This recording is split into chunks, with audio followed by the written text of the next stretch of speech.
Vamos lá, meus amigos e minhas amigas. Hoje falaremos sobre uma medicação muito usada nas intubações orotraqueais em sequência rápida, succinilcolina. É o bloqueador neuromuscular despolarizante. Significa que ele se liga aos receptores musculares e estimula os miócitos, causando fasciculações. É amplamente disponível no Brasil e tem a vantagem de ser em pó liofilizado, que não precisa de refrigeração.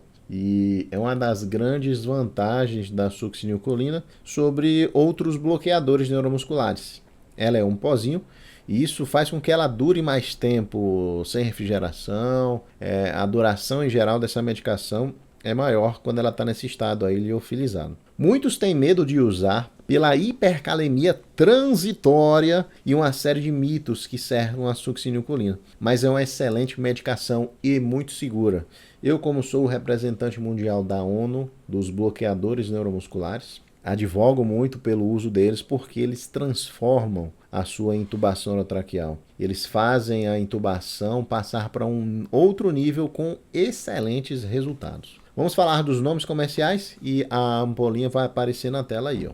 Kelicin, Succitrate. E sem conflitos de interesse, né? Como sempre, ó. Veja a ampola aí, ó. Cloreto de succinilmetônio. Existem duas apresentações, certo, meus amigos e minhas amigas? Existem ampolas de 100 miligramas, que está na tela, e do lado aí vamos colocar também a ampola de 500 miligramas. Uma ampola que é 5 vezes a de 100. A mais disponível no Brasil é de 100 miligramas, mas cuidado que você também pode pegar a de 500 e achar que é de 100. Então isso já evita aí um erro de uma dose excessiva, tá? Presta muita atenção quando você pegar a ampola. Início de ação, ó, 30 segundos. E o efeito máximo, 45 a 60 segundos. Duração da succinilcolina, geralmente 3 a 5 minutos. E a diluição, para você fazer um bolos, obviamente, sempre, geralmente para 10 ml totais. Porque vem um pó, né? Você tem que diluir, não tem jeito. Não dá para injetar pó. Vamos ver aqui, ó, as minhas anotações pessoais. Eu anotei aqui no início de ação, eu falei que já dá para intubar em 30 segundos. E geralmente é isso mesmo. A succinilcolina, ela tem uma ação muito interessante. E pelo fato de ela ser um bloqueador neuromuscular despolarizante, isso é muito legal. Muitas pessoas acham que isso é um colateral, e realmente é um colateral, mas se você presta atenção no paciente fasciculando, quando você vê a fasciculação iniciar, você sabe que a succinil está agindo, e aí quando o paciente para de fascicular, você sabe, não, parou, agora a succinil teve um efeito bem expressivo, você parte para a intubação orotraqueal. Então ela é muito visual em relação a isso.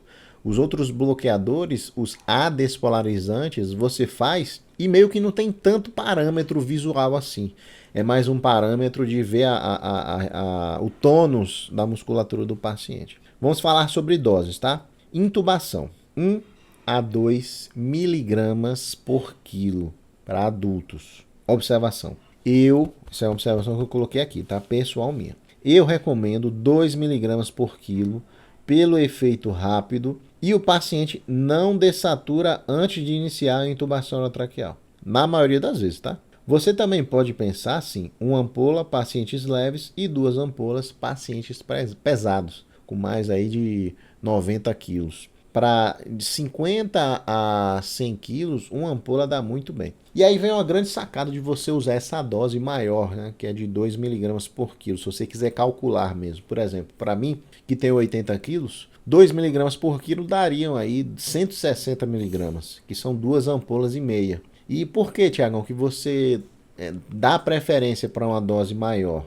Que é a succinilcolina e todos os bloqueadores neuromusculares. Eles possuem a propriedade de, primeiro, quanto maior a dose, mais rápido o efeito, e aí mais rápido você pode intubar. E segundo, a duração também aumenta do bloqueio. Então, eu acho muito vantajoso fazer uma dose um pouco a mais, fácil, nos pacientes, e aquele tempo que você tem ali de espera, né, enquanto o paciente está fasciculando, reduz e você intuba mais rápido. Outra observação.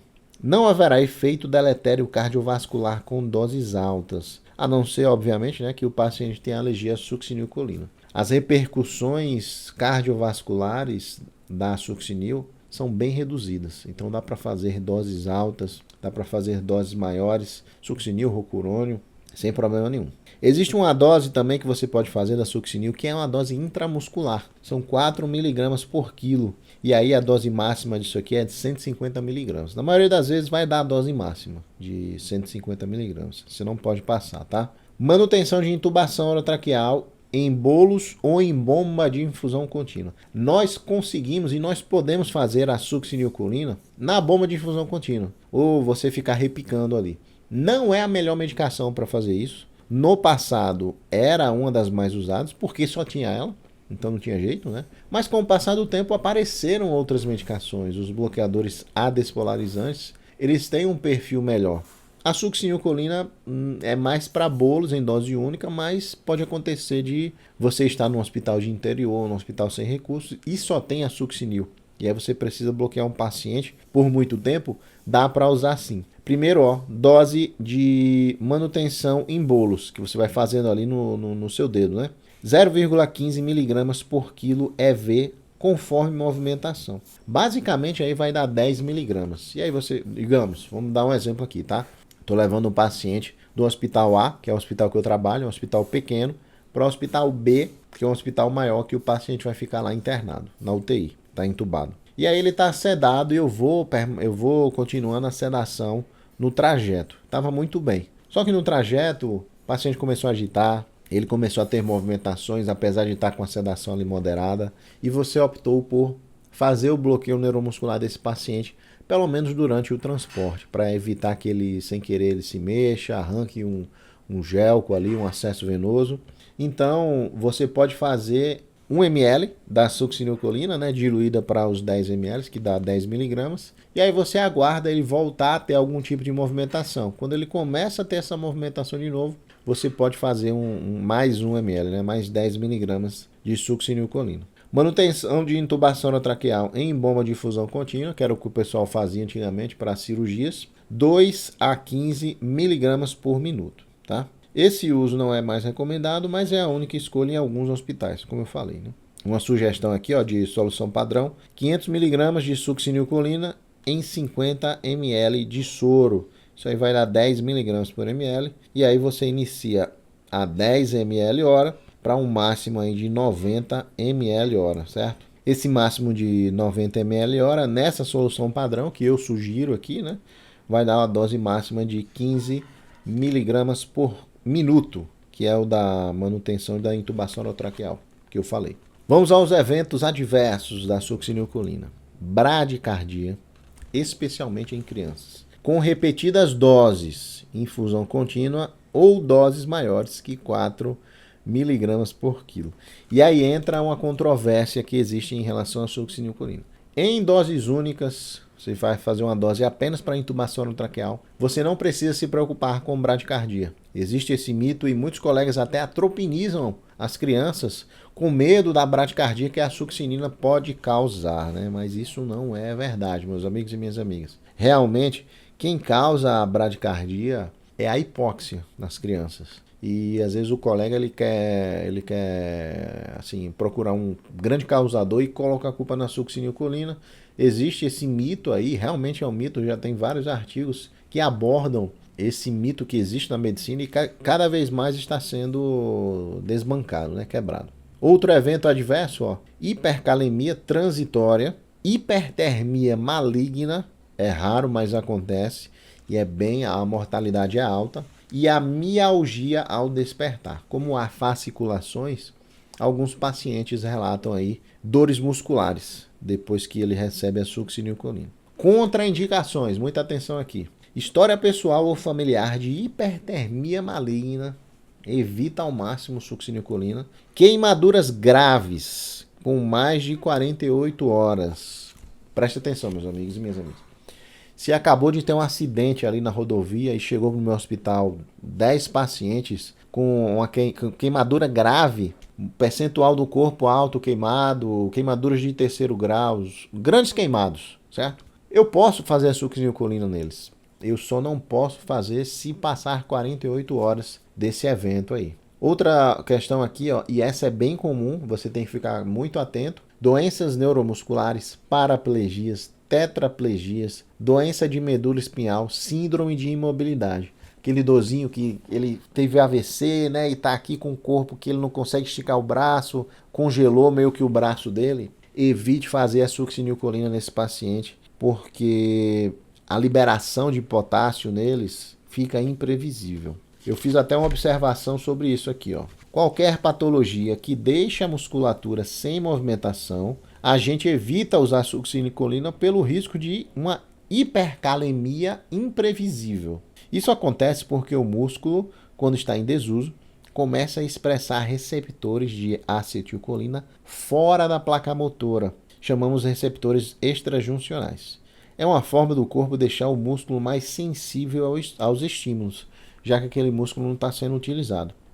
Só que a succinilcolina atua justamente nesses receptores de acetilcolina e causando despolarização com liberação de potássio. Então acaba que se há muitos receptores por causa da patologia, da imobilidade, haverá uma liberação imprevisível de potássio. Isso acontece na paraplegia, na tetraplegia, nos pacientes imóveis, tá? Vamos aos cuidados especiais. Após a diluição, em temperatura ambiente, mantém-se estável por 24 horas. Bem tranquilo. Geralmente a gente usa em poucos minutos depois que diluímos, né? Ela não dói a injeção, não causa aumento da pressão intracraniana.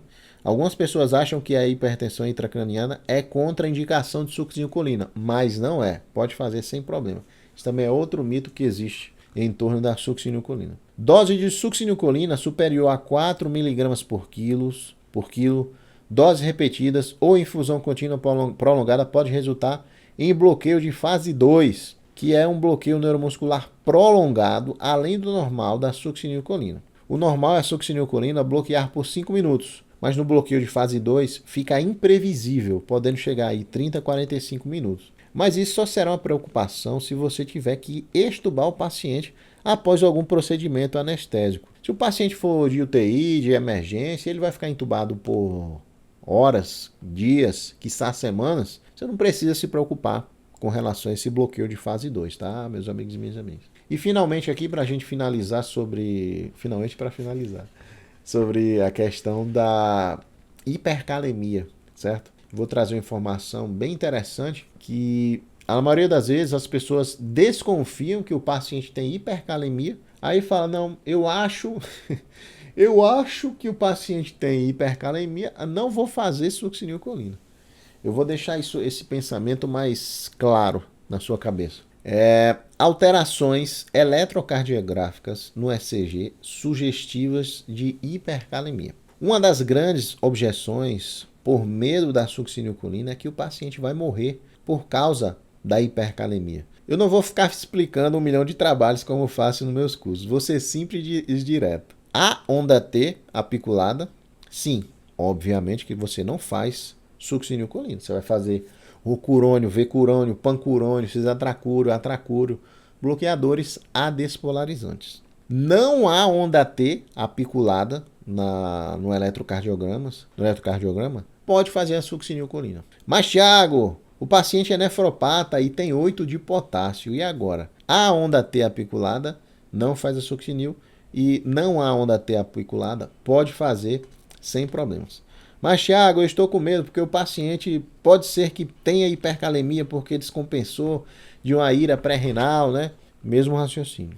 Existem diversos trabalhos comprovando que em pacientes sem alterações do ECG, mesmo com hipercalemia de base, o aumento da succinil é transitório, de 0,5 miliequivalentes em média, que logo volta ao valor anterior. Eu botei assim, não resisti, tive que falar de algum trabalho. Então, meus amigos, é assim, você está desconfiando que o seu paciente tem hipercalemia. Ou então você até tem um exame laboratorial ali de um paciente com um potássio de 6, 6,5, 7. Ok. Você vai entubar o paciente.